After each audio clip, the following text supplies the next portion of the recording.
The lord. హల్లెలూయా. చిన్న ప్రార్థన చేసుకుని దేవుడు అనుగ్రహించినటువంటి వాక్యాన్ని ధ్యానిద్దాము. సర్వోన్నతుడా, సర్వశక్తిమంతుడా, వాక్యమయ్యున్న దేవ, పరిశుద్ధాత్మ దేవ, సంఘముల మధ్య సంచరించు ప్రభువా, నువ్వు అనుగ్రహించిన వాక్యాన్ని ధ్యానించబోతుండగా ఈ సంఘంతో నువ్వు ఉండవని, మరి విశేషంగా ఈ పని వానితో నువ్వే ఉండి నా ద్వారా మా అందరితో నువ్వే మాట్లాడి శ్రేష్టమైన ఆత్మీయ ఆహారం మాకు అనుగ్రహించి మా జీవితాలను నూతనపరచమని, ఫలింపచేయమని నా దేవుడు, నా ప్రభువు, నజరేయుడైన యేసుక్రీస్తు వారి అతి పరిశుద్ధ నామమున ప్రతిమాలి వేడుకొనుచున్నాను పరమ తండ్రి. ఆమేన్. పోయిన వారము మన తెలుగు రాష్ట్రాలలో సంక్రాంతి పండుగ జరుపుకున్నారు. ప్రభువైన యేసుక్రీస్తుని ఇంతవరకు రక్షకునిగా అంగీకరించని వారు జరుపుకునే పండుగలలో ఇది ఒకటి.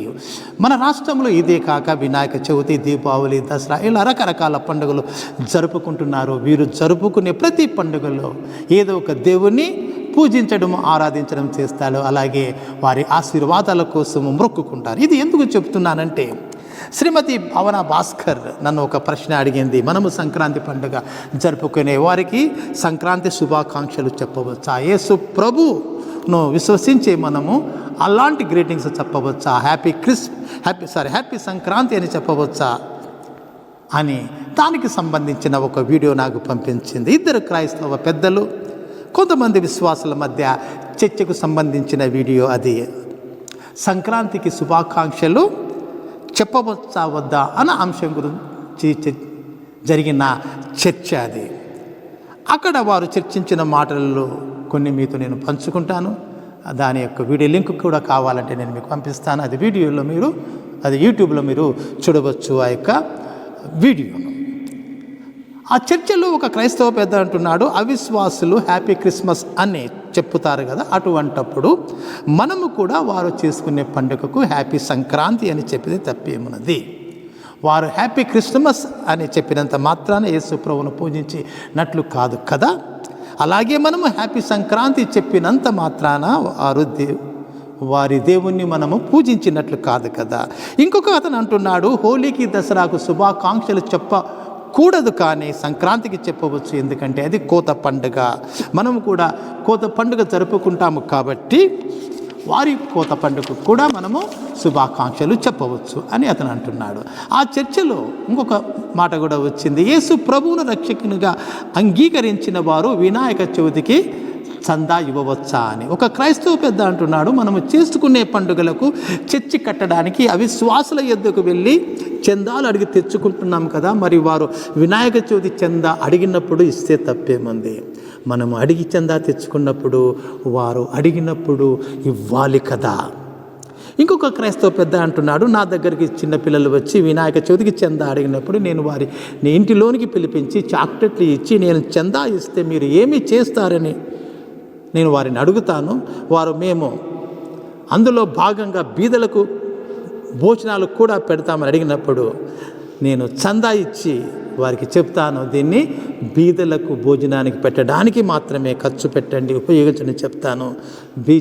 బీదలకు భోజనం పెట్టడానికి డబ్బులు ఇస్తే తప్పేముంది? కాబట్టి వినాయక చవితికి చందా ఇవ్వవచ్చు, తప్పు లేదు అని అంటున్నాడు ఆ చర్చలో. సమాజంలో ఉన్నాము, అందరము కలిసి ఉండాలి, మతాలకు అతీతంగా ఒకరినొకరు మనము సంఘీభావం తెలుపుకుంటూ ఉండాలి. మనమందరము దేవుని పోలికలను పుట్టాము కదా, అందరినీ ప్రేమించాలి, అందరితో సహవాసం కలిగి ఉండాలని చెప్తున్నాడు. సో ఈ విషయాలను ఒకసారి మనం కూడా ధ్యానిద్దాము. క్రిస్టియన్స్ అంటే యేసయ్య శిష్యుడు, ప్రభువైన యేసుక్రీస్తు వారి శిష్యుడు, ప్రభువైన యేసుక్రీస్తు వారిని వెంబడించేవాడు. ప్రభువు యొక్క శిష్యునిగా నీవు దసరా కాంక్షలు, దీపావళి శుభాకాంక్షలు, వినాయక చవితి శుభాకాంక్షలు, సంక్రాంతి శుభాకాంక్షలు లేక విష్ యూ హ్యాపీ సంక్రాంతి అని అంటున్నామంటే దాని అర్థం ఏమిటి? ఆ పండుగ మీ జీవితాలను మంచి మేలులతో నింపాలి. ఆ పండుగ వలన మీరు ఉత్సాహము, సంతోషము పొందుకోవాలనే అర్థం వస్తుంది. మీరు చేసే పూజలు ఆరాధనలు ఫలించి మీరు చక్కని ఆనందంతో సంతోషంతో నింపబడాలి అన్న అర్థం వస్తుంది. యేసు ప్రభు శిష్యునిగా నువ్వు అలా కోరుకుంటున్నావంటే నువ్వు వారి పండుగలో పరోక్షంగా పాల్గొన్నట్లే, వారు చేస్తున్న పూజలు ఆరాధనలు పరోక్షంగా నువ్వు నమ్మినట్లే, సమర్థిస్తున్నట్లే, మీరు చేస్తున్న పండుగ సరి అయినది అని మనము చెప్పినట్లే అవుతుంది. ఒక ప్రభువైన యేసుక్రీస్తు శిష్యునిగా మనం అలా చెప్పినట్లు అవుతుంది. అక్కడ మాట్లాడుతున్న అతను తెలివిగా చెప్తున్నాడు, సంక్రాంతి పండుగకు ఏ దేవుణ్ణి ఆరాధించరని. కానీ వారు పంటను ఇచ్చువాడు ఇంద్రుడు అని నమ్ముతారు. అలాగే ఈ పండుగలో సూర్యుని పూజిస్తారు. ఇది యెహోవా దేవుడు నియమించిన కోత పండుగ కాదు. ఇది యెహోవా దేవుడు ఇచ్చినటువంటి పంట కాదు. ఆ విషయాన్ని కోత పండుగ అని అతను చెప్పి సత్యాన్ని మరుగు చేస్తున్నాడు, సత్యాన్ని దాచేస్తున్నాడు. ప్రభువైన యేసుక్రీస్తు శిష్యునిగా నువ్వు అలా చెప్పవచ్చా? నీకు చెప్పగలిగిన ధైర్యం ఉంటే పండుగ ఆచరిస్తున్న వారిని మీరు చేస్తుంది తప్పు అని చెప్పాలి, లేకుంటే నోరు మూసుకొని మనము ఉండాలి. ఇలా సంక్రాంతి శుభాకాంక్షలు, దసరా శుభాకాంక్షలు చెప్పకూడదు. ఒకవేళ ఎందుకు మీరు మాకు శుభాకాంక్షలు చెప్పరని వారు అడిగినప్పుడు మనము ఖచ్చితంగా చెప్పేవారిగా ఉండాలి. నేను నమ్మిన నా దేవుడు నిజమైన దేవుడు, ఆయన మాత్రమే దేవుడని నేను నమ్ముతున్నాను. అలా నమ్ముతున్న నేను నీవు చేస్తున్న పూజలకు శుభాకాంక్షలు చెప్పినాను అంటే నేను నమ్ముతున్న దేవుడు మాత్రమే దేవుడు అన్న నా నమ్మకములో లోపము ఉన్నట్లే. నా విశ్వాసము స్థిరమైన విశ్వాసము కానట్టే. స్థిరమైన విశ్వాసం ఉంటే నేను నమ్మిన నా దేవుని తప్ప మరి ఏ దేవుణ్ణి నమ్మను. మాట వరుసకు కూడా నేను నమ్మను. నా నమ్మకం స్థిరమైనది, అందుకే చెప్పడం లేదు. నువ్వు కూడా నేను నమ్ముతున్న దేవుణ్ణి నమ్ము, లేకపోతే నీ ఇష్టము, నీ ఇష్టం వచ్చిన పూజలు చేసుకో, నీకు ఇష్టం వచ్చిన పండుగ చేసుకో. కానీ నేను వాటికి అభినందనలు చెప్పి శుభాకాంక్షలు చెప్పి నేను వాటిలో భాగస్వామిని మాత్రం నేను కాలేనని చెప్పేవారిగా మనం ఉండాలి. మీ ఇష్టం, మీ దేవుని మీరు పూజించుకోండి, కానీ నన్ను మాత్రము బలవంతము చేయవద్దు, శుభాకాంక్షలు చెప్పమని అని చెప్పేవారిగా ఉండాలి. ఇంకొక విధంగా చెప్పాలంటే యేసు ప్రభు యొక్క శిష్యుడు ఒక దసరాకు, దీపావళికో, సంక్రాంతికో శుభాకాంక్షలు చెప్తున్నాడంటే అర్థము, అయ్యా నేను ప్రభువైన యేసుక్రీస్తుని నిజ దేవుడని నమ్ముతున్నాను, ఆయన మాత్రమే దేవుడని నమ్ముతున్నాను. నా పాపముల కొరకు ప్రాణము బలిగా అర్పించి రక్తాన్ని చిందించిన ప్రేమామయుడని నమ్ముతున్నాడు, కృపామయుడని నమ్ముతున్నాను. నా పాపములను క్షమించి పరలోకానికి చేర్చేవాడు ఆయన మాత్రమే అని నమ్ముతున్నాను. ఇంకా ఎవరు నన్ను పరలోకానికి చేర్చరు అని నమ్ముతున్నాను. అలాగే మీరు ఆచరిస్తున్న పండుగల సందర్భంగా పూజించి ఆశీర్వాదముల కొరకు వేడుకుంటున్న మీ విగ్రహములు కూడా నిజమైన దేవుళ్ళు. వాటికి జీవము లేకపోయినా, కదలకపోయినా, నడవకపోయినా, చూడకపోయినా, మాట్లాడకపోయినా, వినకపోయినా అవి మీ పూజలు అందుకని మిమ్మల్ని ఆశీర్వదిస్తాయని నమ్ముతున్నాను. అవి మీ పాపముల కొరకు ప్రాణాన్ని బలిగా అర్పించి రక్తాన్ని చిందించకపోయినా అవి మీ పాపములను క్షమించి పరలోకానికి నడిపిస్తాయని నమ్ముతున్నాను. నేను నమ్మిన దేవుడు లాగే మీరు పూజించే విగ్రహాలు కూడా దేవులు అని నమ్ముతున్నారని అర్థము. మీరు ఆచరిస్తున్న పండుగలు, చేస్తున్న పూజలు సరి అయినవని నమ్ముతున్నానని అర్థం వస్తుంది. ఎందుకంటే శుభాకాంక్షలు అంటే అర్థము మీకు శుభము కలగాలి, మీరు ఆశీర్వదింపబడాలి, మేలు పొందుకోవాలి, వృద్ధి చెందాలి. మీరు ఆశిస్తున్న ఆ పండుగ ద్వారా, మీరు పూజిస్తున్న ఆ దేవుళ్ళ ద్వారా మీకు మేలు కలగాలని ఆశపడుతున్నాననే అర్థము. ఇలా నమ్ముతూనే మనము ఇలా రెండు విశ్వాసాలు అంటే రెండు విధాలుగా, నేను నమ్మే దేవుడు, నువ్వు నమ్మే దేవుడు, ఇద్దరు కూడా దేవుళ్ళే అని నమ్ముతేనే మనము శుభాకాంక్షలు చెబుతాము. పై విధంగా ఆలోచన చేస్తే మనము సంక్రాంతి పండుగకు శుభాకాంక్షలు చెప్తాము. దీని అర్థం ఏమిటంటే నేను రెండు విశ్వాసాల్లో కలిగి ఉన్నాను. మీ దేవుడు మేలు చేస్తాడు, మా దేవుడు మేలు చేస్తాడు అని నమ్మినట్లే. ఇలాంటి ఆలోచనల, ఇలాంటి నమ్మకం కనుక ఉంటే మనము ప్రభువైన యేసుక్రీస్తు శిష్యునని పిలుచుకోవడానికి అర్హత లేదు.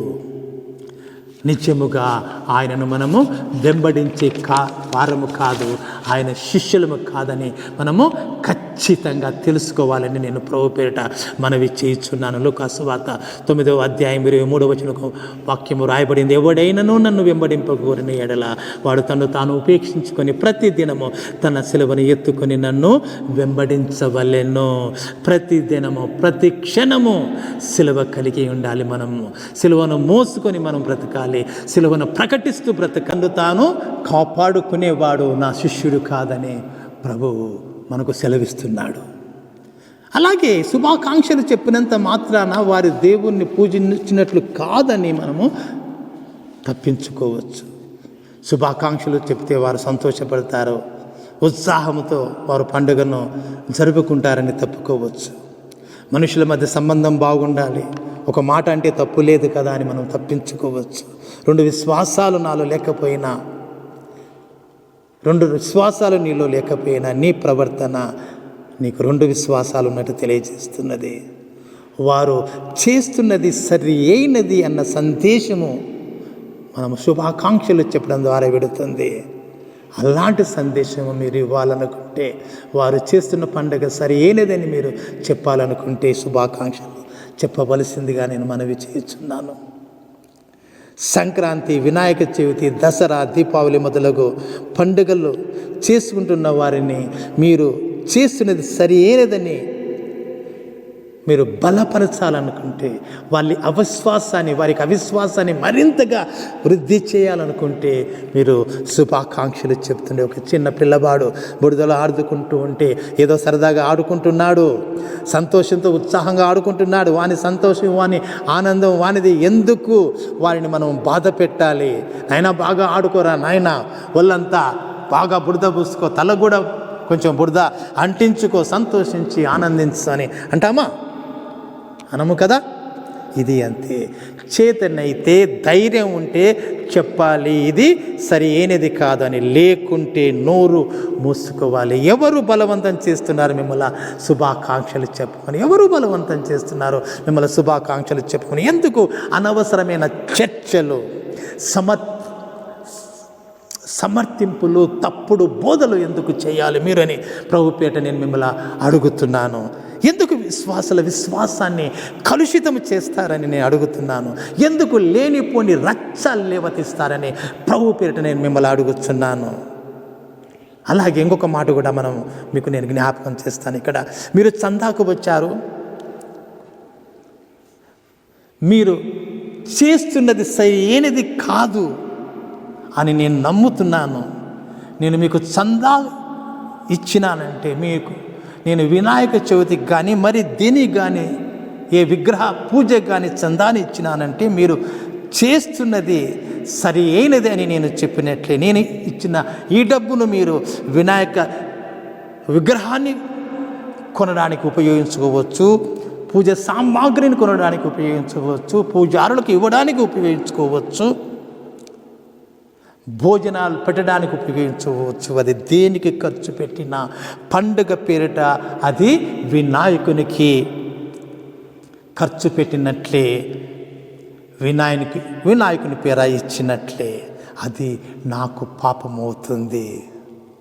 ఎందుకంటే నేను నమ్మిన నా దేవుడు అలా చేయవద్దన్నాడు. కాబట్టి నేను చందా ఇవ్వలేను అని ఎందుకు మనము ఖచ్చితంగా చెప్పలేకపోతున్నాము? మన యొక్క విశ్వాసాన్ని మనం ప్రకటించలేకపోతున్నాము? మన భక్తిని మనం ఎందుకు ప్రకటించలేకపోతున్నాము? మనం చెప్పవచ్చు, అయ్యా మీరంటే నాకు ప్రేమ, ఒక్క దేవుని విషయంలో తప్ప నాకు ఎలాంటి భేదము లేదు, దేవుని విషయంలో తప్ప మిగతా అన్ని విషయాలలో నేను మీతో కలిసి ఉంటాను, రండి లోపలికి రండి, చాక్లెట్ తీసుకోండి, స్వీట్లు తీసుకోండి, ఎంత ఖర్చైనా పెడతాను నేను మీకోసము. అంతేకాని దేవుని విషయంలో నన్ను ఇబ్బంది పెట్టవద్దని చెప్పగలగాలి మనము ఒక ప్రభువైన యేసుక్రీస్తు శిష్యునిగా. ఒకసారి 2వ కొరింథీ 6వ అధ్యాయం 14-15 వచనాలు చదువుదాము. మీరు అవిశ్వాసులతో జోడుగా ఉండకుడి, నీతికి దుర్నీతికి ఏమిటి సాంగత్యము, వెలుగునకు చీకటికి చీకటితో ఏమి పొత్తు, క్రీస్తునకు బెలియాలతో ఏమి సంబంధము, అవిశ్వాసికి విశ్వాసికి పోలికెక్కడిది. వాక్యము చెబుతుంది, మిమ్మల్ని మీరు ప్రత్యేకపరచుకోండి. మీరు ఆ వాక్య పాఠభాగం చదివితే ప్రభు అంటున్నాడు, మీరు బయటికి రండి, మిమ్మల్ని మీరు ప్రత్యేకపరచుకోండి. ప్రభువైన యేసు క్రీస్తును రక్షకునిగా అంగీకరించని వారితో, ప్రభువైన యేసు క్రీస్తును వెంబడించకుండా, ఆయన ఆజ్ఞలను, బోధనను, ఉపదేశములను పాటించకుండా, తమ పద్ధతులను, ఆచారాలను, విశ్వాసములను పాటించిన వారితో జోడు కట్టి సహవాసము చేసి ఎట్లా మీ విశ్వాసాన్ని మీరు కాపాడుకుంటారు? ఎట్లా మీరు నా యొక్క బిడ్డలుగా మీరు ఈ లోకంలో నన్ను మహిమపరుస్తారు? వెలుగుగా ఉండవలసిన మీరు చీకటిని చూచి, చీకటిని మంచిదే, చీకటి మంచిదే, వెలుగు మంచిదే, రెండు మంచివే అని ఎలా చెప్పుతారు? ప్రభువైన యేసుక్రీస్తు సంబంధులు సాతాను సంబంధులతో ఎలా ఏకీభవిస్తారు? ఎలా పొత్తు కలిగి జీవిస్తారు? ఎలా పోలి జీవిస్తారు? మనం కనుక గమనించినట్లయితే ప్రభువైన యేసుక్రీస్తు వారు శాస్త్రుల పరిసయ్యుల పట్ల ఎంతో ఖచ్చితంగా ఉన్నాడు. ఆయన ఎంత ఖచ్చితంగా ఉన్నాడో అలాగే మనము కూడా ఉండాలి. మొహం మాటపడి మాటలాడము, వారి సంతోష పెట్టడము, వారి అధికారంలో ఉన్నారు కాబట్టి మనము లౌక్యంతో బ్రతకాలి అని అనుకోవడము, వారు అధిక సంఖ్యలో ఉన్నారు కాబట్టి వారిని మంచి చేసుకొని బ్రతకాలి అనుకోవడము, ఇటువంటి కూడా ఇలాంటి ఆలోచనలతో పట్టబడి ఉండకూడదని, ఇలాంటి దౌర్భాగ్యమైన ఆలోచనలతో పట్టబడి ప్రవర్తించకూడదని, మాట్లాడకూడదని ప్రభుపేట నేను మీకు మనవి చేస్తున్నాను. ఒక సత్యం, వారు మనుషులే, దేవుని పోలికలో ఉన్నారు. ప్రేమించాలి, ప్రేమించుదాము, మంచి సంబంధం కలిగి ఉందాము, మంచిదే, వాళ్ళని ప్రేమిద్దాము. వారికి ఆకలిగా ఉంటే అన్నం పెడదాము, అనారోగ్యం పడితే సహాయం చేద్దాము, ఆదుకుందాము. ఒక్క దేవుని విషయంలో తప్ప ప్రతి విషయంలో వారికి మనం సంఘీభావం తెలుపుతాము. వారి కష్టాన్ని మన కష్టంగా తీసుకుందాము, వారి బాధను మన బాధగా తీసుకుందాము. ప్రభు ఎక్కడ కూడా తేడా చూపమని చెప్పలేదు. అందరి మీద ఆయన వర్షం కురిపిస్తున్నాడు, అందరి మీద ఆయన సూర్యుని ప్రకాశింపచేస్తున్నాడు. అందరూ తన్ను తెలుసుకొని ఆయన వైపు తిరగాలని అనుకుంటున్నాడు. అంతవరకు మనము ప్రత్యేకంగా జీవించాలి, అంతవరకు మనము ప్రత్యేకంగా జీవించాలి, మాదిరిగా జీవించాలి, వెలుగుగా జీవించాలి. దేవుడు ఎలాగైతే తన్ను పూజించి ఆరాధించకపోయినా అందరి మీద వర్షం కురిపిస్తున్నాడు, అందరి మీద సూర్యుని ప్రకాశింపచేస్తున్నాడు, అలాగే మనము కూడా ప్రభువైన యేసుక్రీస్తు విషయంలో తప్ప అన్ని విషయములలో మనము వారితో సంఘీభావం తెలుపుదాము, వారిని ప్రేమిద్దాము, చేతనైనంత సహాయం చేద్దాము, కష్టాల్లో తోడుగా ఉందాము. మనం వారికి హ్యాపీ బర్త్డే చెప్దాము, హ్యాపీ మ్యారేజ్ డే చెప్దాము, హ్యాపీ న్యూ ఇయర్ చెప్దాము, హ్యాపీ రిపబ్లిక్ డే చెప్దాము, హ్యాపీ ఇండిపెండెన్స్ డే చెప్తాము, best wishes for your career చెప్దాము, best wishes for your business అని చెప్దాము, best wishes for your examinations చెప్దాము, బెస్ట్ విషెస్ ఫర్ సక్సెస్ అని చెప్దాము. ఇలా మిగతా అన్ని విషయాలలో వాటికి హృదయపూర్వకంగా మనం శుభాకాంక్షలు తెలియచేద్దాము. 1 కొరింథీ 5:10 రాయబడి ఉంది, విగ్రహారాధికులతో సాంగత్యము చేయమని నేను చెప్పడం లేదంటుంది వాక్యము. లోకమంతా విగ్రహారాలతో నింపబడి ఉంది. వారితో సంబంధం కలిగి మనం ముందుకు సాగవలసి వస్తుంది. ముందు వెనక పక్క ఎక్కడ చూసినా మనము భారతదేశంలో ఉంటున్నాము, విగ్రహారాధికుల దేశంలో ఉంటున్నాం కాబట్టి మన చుట్టూ కూడా విగ్రహారాధికులు ఉంటారు. మనం వారితో సాంగత్యం చేయాలి. కానీ ప్రభు విషయంలో తప్ప, మన యొక్క విశ్వాస విషయంలో తప్ప మిగతా అన్ని విషయాలలో మనము వారితో సాంగత్యం చేయవద్దు. విశ్వాస విషయంలో మాత్రం మనము వారితో జోడి కట్టలేము. మరొకసారి నేను మనవి చేస్తున్నాను, హ్యాపీ బర్త్డే లాంటి గ్రీటింగ్స్ ఎలాగో ఎన్నో ఉన్నాయి. వారితో సాంగత్యం చేయడానికి, వారితో సంఘీభావం తెలడానికి, వారితో మనము కలిసిమెలిసి ఉండడానికి, మన వెలుగును వారి మీద ప్రకాశింపచేయడానికి, వారి మీద ప్రకాశింపచేయడానికి ప్రభు అంటున్నాడు కదా, మీ సత్క్రియలు మనుషుల మీద, మీ వెలుగు మనుషుల మీద ప్రకాశింపబడినట్లు మీ సత్క్రియలు చూపించినట్టున్నాడు. మీ సత్క్రియల ద్వారా వెలుగును ప్రకాశింపనీయడి అని ప్రభు చెప్పిన ఆ సత్యాన్ని మనం మరవకూడదని మీకు మనవి చేయుచున్నాను. ఈ సందర్భంగా ఇంకొక విషయం తెలుసుకుందాం.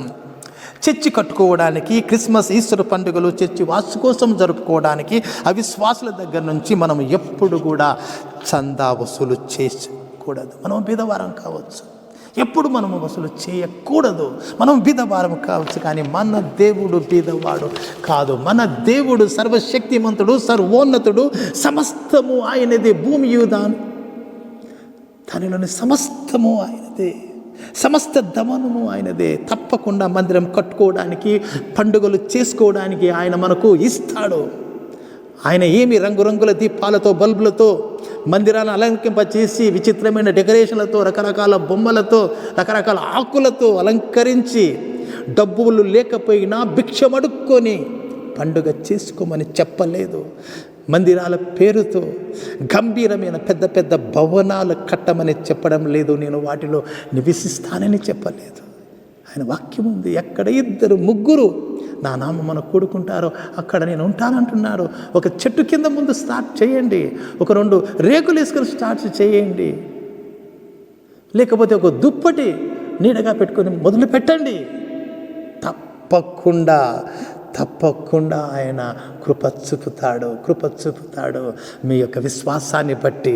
కాబట్టి స్తోమత ఉంటే కట్టండి, మనము నమ్మిన దేవుడు ఇస్తే కట్టండి, మనసు పెట్టి ప్రార్థించండి. ఇచ్చిన దాంతోనే ప్రభువును మహిమపరచండి.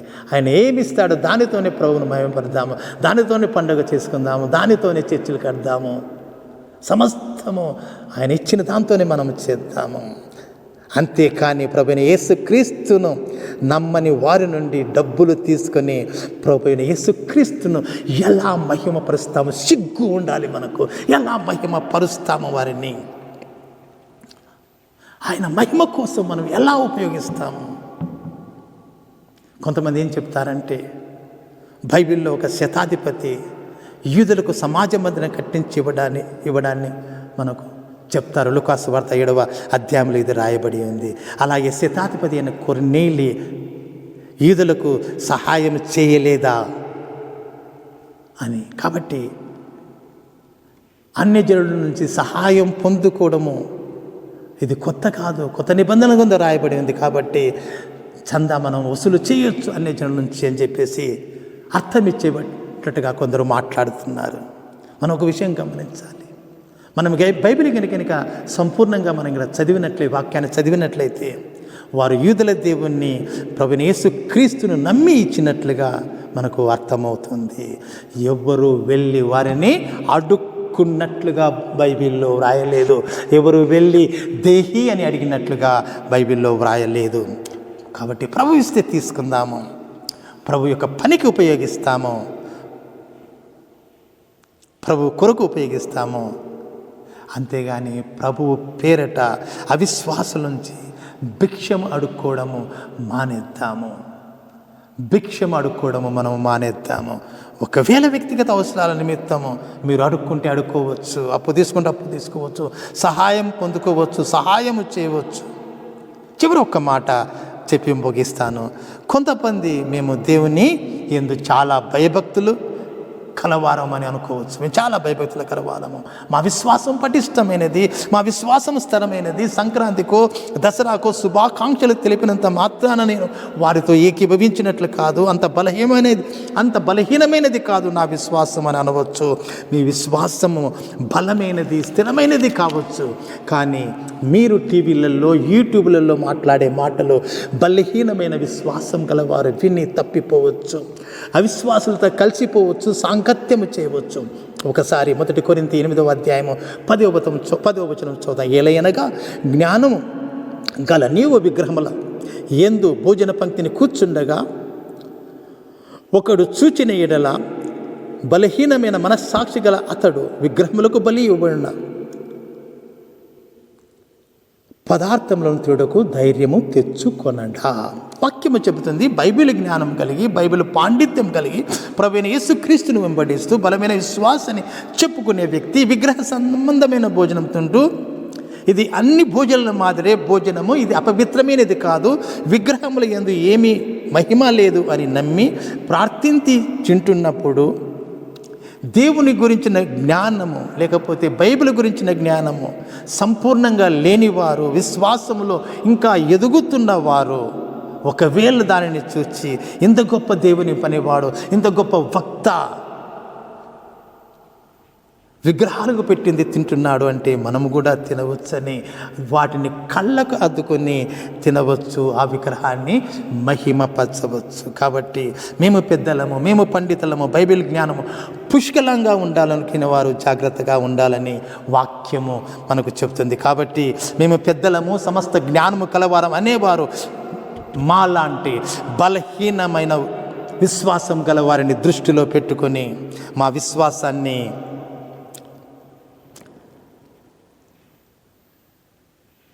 బలపరచడానికి సహాయం చేయవలసిందిగా కోరుతున్నాను. మా విశ్వాసాన్ని బలహీనపరచకుండా బలపరచవలసిందిగా ప్రభుపేట మనవి చేస్తున్నాను. బలహీనమైన విశ్వాసాలను దృష్టిలో పెట్టుకొని, సంపూర్ణ వాక్యం తెలియని వారిని దృష్టిలో పెట్టుకొని మీ యొక్క అభిప్రాయాలను ప్రకటించవలసిందిగా ప్రభుపేట మనవి చేస్తున్నాను.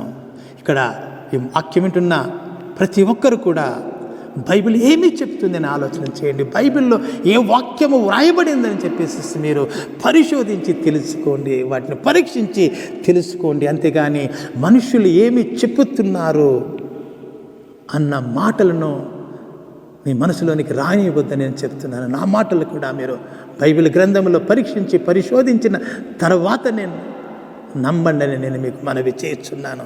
ఇప్పటికీ అనేక మంది రాజకీయ నాయకులను చూసి విశ్వాసులు బలహీనపడుతున్నారు. చేతిలో బైబిల్ పెట్టుకొని, చంకలో బైబిల్ పెట్టుకొని మేము బైబిల్ చదువుతాము, మేము క్రిస్టియన్స్, మేము యేసు ప్రభువును నమ్ముతామని యేసు ప్రభువును నమ్ముతామని చెప్తూ ఏ క్రిస్మస్కో ఏ ఈస్టర్కో చర్చికి పెడుతున్నారు. దానితో పాటు సంక్రాంతి, దసరా, దీపావళి, వినాయక చవితి మొదలగు పండుగలన్నీ కూడా సంవత్సరం పొడుగునా చేసుకుంటున్నారు. తిరుపతికి ఇంకా అనేక విగ్రహారాధన జరిగే స్థలాలకు వెళ్ళి మొక్కుతున్నారు, మసీదులకు వెళుతున్నారు, దర్గాలకు వెళ్తున్నారు, సమాధులను పూజిస్తున్నారు, మొక్కుతున్నారు. నిజానికి వీరు ప్రభు అయిన యేసుక్రీస్తు శిష్యులు కాదు. ఒక విధంగా క్రైస్తవ సమాజానికి వీరు చీడ పురుగులు, క్రైస్తవ సమాజానికి చీడ పురుగులు.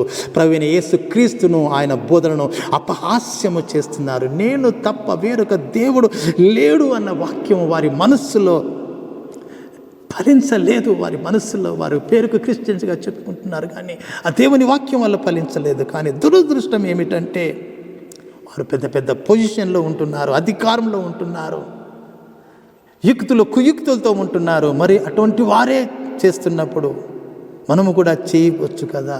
అంత గొప్పవారే చేస్తుండగా మేమెంత అని బలహీనమైన విశ్వాసము కలవారు, సంపూర్ణ వాక్యము తెలియని వారు పడిపోతున్నారు. అయ్యా పడిపోతున్నారు అనేక మంది. అందరూ దేవుళ్ళు ఒకటే కదా అన్న ఆలోచనలతో పట్టబడిపోతున్నారు ఎదుగుతున్న విశ్వాసులు. ఓట్ల కోసము ఏ గడ్డైన వారు తింటారన్న సత్యాన్ని వాళ్ళు మర్చిపోతున్నారు. రాజకీయ పదవుల కోసము ఎంత నీచమైన పనిన వారు చేస్తారని వాళ్ళు గుర్తించడం లేదు. దేవుణ్ణి అమ్ముకుంటారు వారు.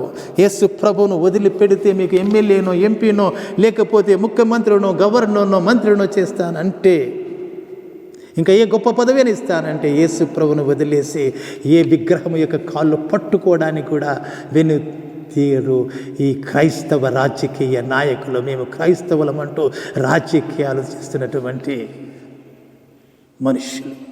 కాబట్టి ప్రభు పేరు నేను మీకు మనవి చేస్తున్నాను. వీరు గొప్ప దైవజనులు, వీరు సూటుపూటు వేసుకున్నారు, పెద్ద సంఘం వారిది, ధనవంతులు వారు, పలుకుబడి ఉన్నవారు, టీవీల్లో మాట్లాడతారు, చాలామంది వారిని వెంబడిస్తారు, చాలామంది వారిని పొగుడుతారు, వారు ఇంగ్లీష్లో మాట్లాడతారు, విదేశాల్లో కూడా వారికి ప్రకటిస్తారని వారి మాటలను బట్టి మీ విశ్వాస జీవితాన్ని మార్చుకోవద్దు. బైబిల్ మాత్రమే మనకు కావాలి. బైబిల్లో ఏమి వ్రాయబడింది అంతే, అంతకు మించి ఒక మాట కూడా మనకు వద్దు. అలాగే వీరు ఎమ్మెల్యేలు, ఎంపీలు, మంత్రులు, ముఖ్యమంత్రులు, గవర్నర్లు గొప్ప పలుకుబడి ఉన్న రాజకీయనులు కాబట్టి వాళ్ళు చేస్తున్నారు అని మనం కూడా చేయొచ్చని మాయలో పడిపోవద్దని మనమే చేస్తున్నాం. ప్రభు యేసుక్రీస్తు ఏమి చెప్పినాడో అది మనము చేయాలి. ఒక్క మాట సొంతంగా దానికి మనము కలపకూడదు. కొన్ని లక్షల హతసాక్షులు, లక్షలేని కోటి పైన ఉన్నారు హతసాక్షులు. పౌలు తల నరికించుకున్నాడు, పేతురు తల క్రిందులుగా సిలువ వేయబడ్డాడు. వారు కూడా ఐక్యముగా మాట్లాడి ఉంటే, వారు కూడా తమ యొక్క సౌఖ్యాన్ని కనుక చూసుకొని ఉంటే పెద్ద పెద్ద బంగళాలలో పలుకుబడి కలిగి విలాసవంతమైన జీవితము జీవించి చక్కని మరణాన్ని పొందుకునే ఉన్నారు. మరి ఎందుకు అలాంటి మరణం వాళ్ళు పొందుకున్నారు? ప్రభువైన యేసుక్రీస్తుని నెత్తి మీద పెట్టుకొని జీవించారు కాబట్టి, సిలువను మోసుకుంటూ జీవించారు కాబట్టి, విశ్వాసాన్ని కాపాడుకున్నారు కాబట్టి. మనుషుల కోసము వారు జీవించలేదు, మనుషుల కోసం వారు జీవించలేదు. కాబట్టి ప్రభు పేరిట మనవి చేస్తున్నాను, విశ్వాసాన్ని కలుషితం చేసుకో. విశ్వాసాన్ని ఇతరుల పండుగలకు శుభాకాంక్షలు చెప్పడం అంటే వారు పూజించే దేవుడు వారికి శుభము కలగ చేయాలని చెప్పినట్లే, ఆ దేవునికి శుభము కలగ చేసే శక్తి ఉందని మనము నమ్మినట్లే. మరి నమ్ముతున్నావా? వారి దేవుడు కూడా దేవుడని నమ్మకపోతే, వారి దేవుడు నిజ దేవుడు కాదని నమ్మకపోతే, మరి వారి యొక్క అవిశ్వాసాన్ని ఎందుకు వృద్ధి చేస్తావో? వారు అవిశ్వాసులుగానే ఉండిపోవాలని నువ్వు కోరుకుంటున్నావా? నిజ దేవుని ఎరగకూడదని నువ్వు అనుకుంటున్నావా? ఒక్కసారి ఆత్మవిమర్శ చేసుకోవలసిందిగా నేను మీకు మనవి చేయిస్తున్నాను. ప్రభువైన యేసుక్రీస్తు విషయంలో తప్ప అన్ని విషయాలలో నేను ఏకీభవిస్తాము. ప్రభువైన యేసుక్రీస్తు విషయంలో తప్ప అవిశ్వాసులతో అన్యులతో మనము ఏకీభవిద్దాము. సమాధానము కలిగి జీవిద్దాము. అందరినీ ప్రేమిద్దాము, సహాయం చేద్దాము, సహాయాన్ని పొందుకుందాము, సహాయం చేద్దాము, సహాయాన్ని పొందుకుందాము. ఒక్క మాట మాత్రం మనం మర్చిపోకుండా జ్ఞాపకం పెట్టుకుందాము. ఒకసారి నిర్గమకాండము 23వ అధ్యాయము 13వ వచనం మనము చదువుదాము. నిర్గమకాండము 23వ అధ్యాయము 13వ వచనంలో రాయబడి ఉంది, వేరొక దేవుని పేరు ఉచ్చరింపకూడదు, అది నీ నోట నుండి రానీయ తగదు. దేవుడు చెప్పిన మాట మర్చిపోవద్దండి. ఆ విగ్రహం పేరే వినకూడదు అంటున్నాడు, ఆ పేరే మాట్లాడకూడదు అంటున్నాడు, ఆ పేరే నీ నోట్లోంచి రాకూడదు అంటున్నాడు దేవుడు. నేను ఇప్పుడు చాలాసార్లు ఆ విగ్రహాల పేరు నిన్ను ఇక్కడ చేశాను, నిజంగా అది కూడా తప్పే. కానీ మీకు వాక్యం చెప్పడానికి ఆ విధంగా నేను చేయవలసి వచ్చింది. అంతగా దేవుడు కోరుకుంటున్నాడు, అంతగా ఆయన తనను ప్రకటించాలని కోరుకుంటున్నారు. కాబట్టి అలాంటి మాటని మీ నోటి నుంచి రానివ్వకూడదని చెప్పినప్పుడు మనము ఎలా శుభాకాంక్షలు తెలియచేస్తాము? ఒక్కసారి ఆలోచించవలసిందిగా ప్రభు పేరిట నేను మీకు మనవి చేయుచున్నాను. అలాగే 1 పేతురు 4వ అధ్యాయము 3వ వచనము ఒక్కసారి చదివి నేను ముగిస్తాను. ఒక్కసారి మనము చదువుదాము. మనము పోకిరి చేష్టలు, దురాశలు, మద్యపానము, అల్లరితో కూడిన ఆటపాటలు, త్రాగుబోతుల విందులు, చేయదగని విగ్రహ పూజలు మొదలైన వాటి యందు నడుచుకొనొచ్చు. అన్ని జనుల ఇష్టము నెరవేర్చుచుండుటకు గతించిన కాలమే చాలును. జరిగిపోయింది. ఇంకా ఎన్నాళ్ళు మీరు అన్ని జనులను ఇష్టపడే విధంగా, వాళ్ళు మెచ్చే విధంగా, వారితో రాజీపడే విధంగా జీవిస్తారని చెప్పేసి వాక్యము మనకు చెబుతుంది.